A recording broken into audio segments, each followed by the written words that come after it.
Nag-order na ako ng tuyo. Ayan. Fish and tuyo, dried fish are, my dodong are not really in happy mood. Yes, be? So, if you are a Filipina with your partner, a foreigner, that they don't like dried fish, but he eat sardines that I don't like really, because the sardines are really stink. I hate that.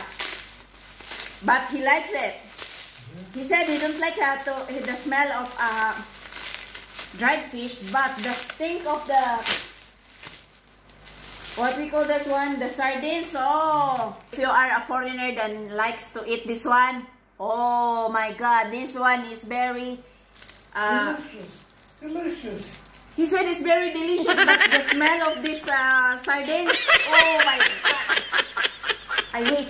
It's better than my. It's better this one. It's better this one than having this one.